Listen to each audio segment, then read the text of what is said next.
ధనుర్మాసం సందర్భంగా మండల కేంద్ర పుల్లాల చెరువులోని శ్రీ కోదండ రాములవారి దేవస్థానంలో ప్రత్యేక పూజలు భక్తి శ్రద్ధలతో ఘనంగా కొనసాగుతున్నాయి. ధనుర్మాసం ప్రారంభం నుంచే ఆలయంలో భక్తులతో కలకలలాడుతుంది. ఈ సందర్భంగా గోదాదేవి సుదర్శన చక్రం శ్రీ సీతారాముల వారి ప్రతిమలతో వేకువజామున గ్రామ పురవీధుల్లో నగర సంకీర్తనల కార్యక్రమం వైభవంగా నిర్వహిస్తున్నారు. పెద్ద సంఖ్యలో భక్తులు పాల్గొని రామనామ స్మరణతో గ్రామమంతా అత్యాధునిక వాతావరణాన్ని నెలకొల్పుతున్నారు. ధనుర్మాసంలో ప్రతిరోజు ఆలయంలో ప్రత్యేక పూజలు, అభిషేకాలు, ఆరాధనలు నిర్వహిస్తున్నట్లు అర్చకులు శేషభట్టారు అనంతాచార్యులు తెలిపారు. ఈ నగర సంకీర్తనలు సంక్రాంతి పండుగ వరకు కొనసాగుతాయని ఆలయ ధర్మకర్తలు పేర్కొన్నారు.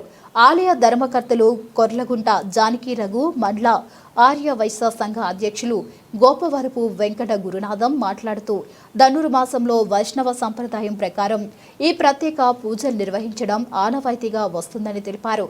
గోదాదేవి తిరుపావై పారాయణం ద్వారా గ్రామం సుభిక్షంగా ఉండాలని భగవంతుని ప్రార్థిస్తున్నట్లు చెప్పారు.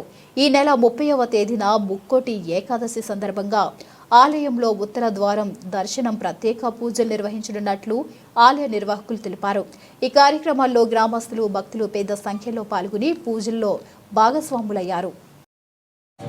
ధనుర్మాసం సందర్భంగా 30 రోజులు మన రామాలయం నుండి వేకువజామునే మన సేవా కార్యక్రమాలు జరుగుతున్నాయి. మన గ్రామంలో ఉన్న ప్రజలందరూ వచ్చి పాల్గొని, అలాగే ముక్కోటి ఏకాదశి రోజు కూడా మంచి కార్యక్రమాలు జరుగుతాయి. అందరూ వచ్చి పాల్గొనాల్సిందిగా కోరుతున్నాం.